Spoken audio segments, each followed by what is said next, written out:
పరిష్కారం ఉంటుందా అని చెప్పి ఆయన తాజా రాజకీయ పరిణామాలపై ఏఎన్ఎన్ CEO జర్నలిస్ట్ కంది రామచంద్రారెడ్డి వీకెండ్ అనాలిసిస్ కూడా మనం చూడొచ్చు ప్రచురించారు. ఇక వరంగల్ హన్మకొండ విలీనం ప్రస్తుతం విడివిడిగా ఉన్న వరంగల్ హన్మకొండ జిల్లాల పరిపాలన పరంగా మళ్ళీ ఒకే గొడు కిందకు వచ్చే అవకాశం ఉందని జోరుగా చర్చ సాగుతుంది.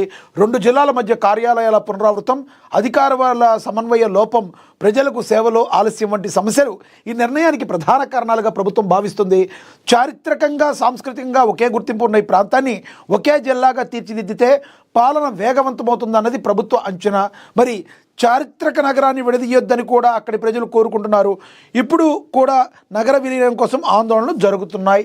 మరి రేవంత్ రెడ్డి వ్యూహం ఏంటని దీనిలో ప్రచురించారు. చూద్దాం. రేవంత్ రెడ్డి వ్యూహం జిల్లాల్లో మార్పు చేర్పులకు కమిషన్, మంత్రి పొంగులేటి సారథ్యంలో ఉపసంఘం, ఎన్నికల సమయంలో జిల్లాల్లో మార్పులపై సీఎం రేవంత్ హామీలు, అదేవిధంగా వాటిని నెరవేర్చగా దిశగా కార్యాచరణ, బడ్జెట్ సమావేశాల సమయంలో కమిషన్ ఏర్పాటు చేసే అవకాశం, ఇప్పటికే వరంగల్ హన్మకొండ విలీనం కోసం దీక్షలు, సికింద్రాబాద్ జిల్లాకు డిమాండ్లు, కరీంనగర్తో హుస్నాబాద్ కలపాలని మంత్రి పొన్నం కూడా డిమాండ్ చేశారు. మనకి తెలుసు మరి ఎప్పటికప్పుడు మార్పు అనేది సహజం. పాతది పోతూ ఉంటే కొత్త నీరు వస్తూ ఉంటుందని మనకు తెలుసు.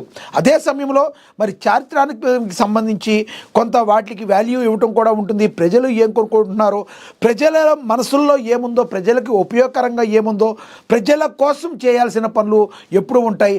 ప్రతి విషయంలో సవరణలు అనేవి కానీ, మార్పులు చేర్పులు అనేవి కానీ మరి ప్రజా ఉపయోగంగా ఉండే పనులు 100% చేయాల్సి ఉంటుంది.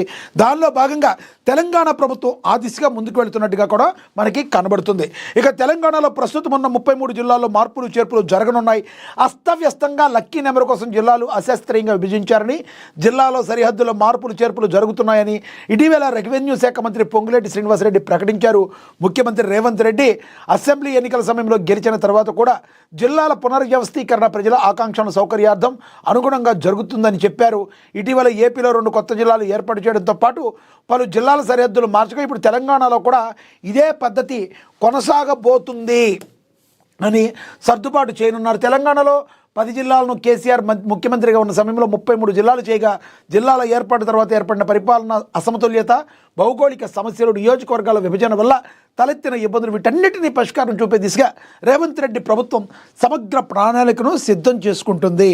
మరి మనకు తెలుసు ఇప్పుడు ఒక పట్టణం, ఒక జిహెచ్ఎంసీ కావచ్చు ఉదాహరణకి, మరి అపారంగా దేశం మొత్తం దగ్గర నుంచి కూడా ఎక్కడి నుంచో వచ్చి ఇక్కడ మరి తమ వ్యాపార కార్యకలాపాలను, ఉద్యోగాలను చేసుకుంటూ ఉంటారు.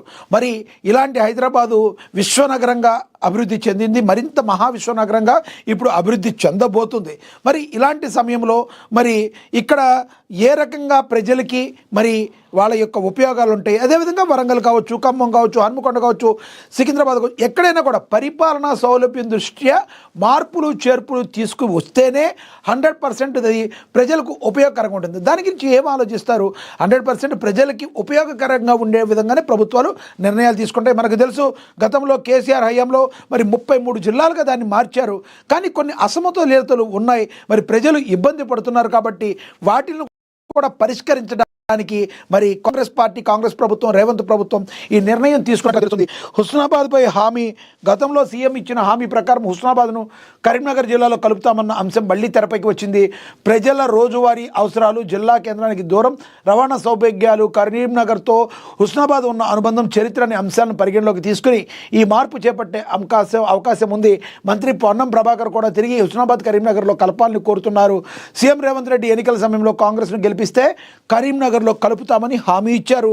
ఇచ్చిన మాట ప్రకారం ఆ దిశగా ముందుకు వెళుతున్నట్లుగా కూడా మరి జరుగుతుంది. ఇక్కడే కాదు మరి పక్కన పొరుగున ఉన్న ఆంధ్రప్రదేశ్లో కూడా మరి జిల్లాలు విభజన అనేవి జరిగాయి. అదేవిధంగా ఇప్పుడు మళ్ళీ నూతన ప్రభుత్వం ఎన్డీఏ కూటమి వచ్చిన తర్వాత కూడా చంద్రబాబు ముఖ్యమంత్రిగా నేతృత్వంలో కూడా 2 జిల్లాలను మళ్ళీ మరి సపరేట్గా చేస్తున్న పరిస్థితి. ఎందుకంటే పరిపాలన సౌలభ్యం దృష్ట్యా రాష్ట్రాలకి ఇది తప్పనిసరిగా అవసరం ఉంటుంది. సర్కార్ తీసుకున్న నిర్ణయాన్ని ప్రజలందరూ కూడా ఆమోదయోగ్యంగా ఉండే అవకాశం. ఎందుకంటే ప్రజలకి ఏది కావాలో అదే సర్కార్ చేస్తుంది కాబట్టి ఆ రోజున కేసీఆర్ చేసిన ఈరోజు రేవంత్ రెడ్డి చేసినా, పక్క రాష్ట్రంలో ఉన్న ముఖ్యమంత్రి చంద్రబాబు చేసినా, ఎవరు చేసినా కూడా ప్రజా అవసరాలను దృష్టిలో పెట్టుకుని వాళ్ళ యొక్క సౌకర్యాల కోసమే ఈ జిల్లాల విభజన అనేది జరుగుతుంది అని చెప్పి రాజకీయ విశ్లేషకులు చెప్తున్నమాట. మీరు చెప్పండి, ఈ విషయంలో మీరేమనుకుంటున్నారో కింద కమెంట్ బాక్స్ రూపంలో కమెంట్ చేయండి. ఇక తదుపరి మనం చూడొచ్చు కంది రామచంద్రారెడ్డి వీకెండ్ అనాలిసిస్ చూద్దాం. నీళ్ల రాజకీయానికి పరిష్కారం ఉంటుందా?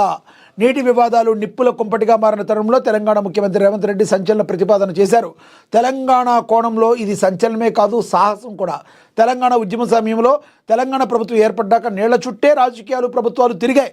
నీళ్లలో రాజకీయ మంటలు పుట్టించి బీఆర్ఎస్ గతంలో అనేక ఉద్యమాలు చేసింది. ఒక తెలంగాణకే కాదు, దేశంలోని అనేక రాజకీయ పార్టీలు సందర్భం వచ్చినప్పుడల్లా నీళ్లలోనే నిప్పులు పుట్టిస్తాయి. అలాంటి రాజకీయంతో ముడిపడ్డ నీటి వస్తువును రాజకీయం పక్కన పెట్టి కూర్చొని పరిష్కారం చేసుకుందామని ముఖ్యమంత్రి ప్రతిపాదించడం పెద్ద సంచలనం, అదొక సాహసంగా చెప్పాలి. మరి సీఎం రేవంత్ రెడ్డి చేసిన సంచలన ప్రతిపాదన వెనుక అసలు